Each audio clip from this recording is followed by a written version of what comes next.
ಅಣ್ಣ ದೇವ್ರ ದೇವ್ರ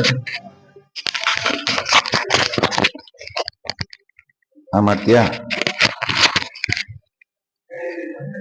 ಹರೀಶ್ ಶ್ರೀನಿವಾಸ, ಇದು ಶ್ರೀ ಕೃಷ್ಣ ಪರಮಾತ್ಮನ ದೇವಾಲಯ. ಇದನ್ನ ರೇಪಲ್ಲಿ ಕೃಷ್ಣಸ್ವಾಮಿ ಅನ್ನುವಂತ ಒಂದು ಹೆಸರಿಂದ ಕರೀತೇವೆ.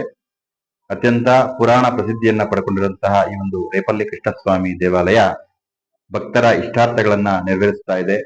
ಸಕಲ ಕಲ್ಯಾಣ ಕಾರಕಗಳನ್ನ ನೆರವೇರಿಸ್ತಾ ಬರ್ತಾ ಇದೆ.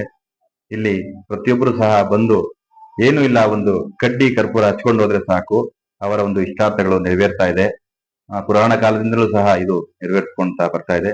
ಹಾಗೇನೆ ಈಗ ಹೊಸದಾಗಿ ನೂತನವಾಗಿ ಆ ಒಂದು ಕೃಷ್ಣ ಮೂರ್ತಿಯನ್ನ ಪ್ರತಿಷ್ಠಾಪನೆ ಮಾಡಿ ಪೂಜಾ ಕೈಂಕರ್ಯಗಳನ್ನ ಪ್ರತಿನಿತ್ಯ ನೆರವೇರಿಸಿಕೊಂಡು ಹೋಗ್ತಾ ಇದ್ದೀವಿ.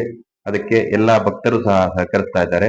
ಅತ್ಯಂತ ಶಕ್ತಿಶಾಲಿಯಾದಂತಹ ಒಂದು ದೇವರು ಅಂತ ಹೇಳಿದ್ರೆ ನಮ್ಮ ಈ ರೇಪಲ್ಲಿ ಕೃಷ್ಣಸ್ವಾಮಿ ದೇವರು. ಇವರಲ್ಲಿ ನೀವೇನೇ ಸಹ ಮನವಿ ಮಾಡಿಕೊಂಡು ಅರಕೆ ಮಾಡ್ಕೊಂಡ್ರೆ ಅದು ಅತ್ಯಂತ ಶೀಘ್ರದಲ್ಲಿ ಈಡೇರುತ್ತೆ. ಅದಕ್ಕಾಗಿ ಎಲ್ಲರೂ ಸಹ ಈ ಒಂದು ಸ್ವಾಮಿಯ ದರ್ಶನ ಮಾಡಿಕೊಂಡು ಪುನೀತರಾಗಬೇಕಂತೇಳಿ ನಾನು ನಿಮ್ಮೆಲ್ಲರೂ ಸಹ ಕೋರ್ಕೊಳ್ತಾ ಇದ್ದೇನೆ. ಸರ್ವೇ ಜನಾಃ ಸುಖಿನೋ ಭವಂತು, ಸಮಸ್ತ ಸನ್ಮಂಗಳಾನಿ ಭವಂತು. ಹರೇ ಶ್ರೀನಿವಾಸ ಹರೇ ಶ್ರೀನಿವಾಸ, ಹರೇ ಕೃಷ್ಣ ಕೃಷ್ಣ ಕೃಷ್ಣ ಹರೇ ಹರೇ, ಹರಿ ಸರ್ವೋತ್ತಮ ವಾಯುಜೀವೋತ್ತಮ.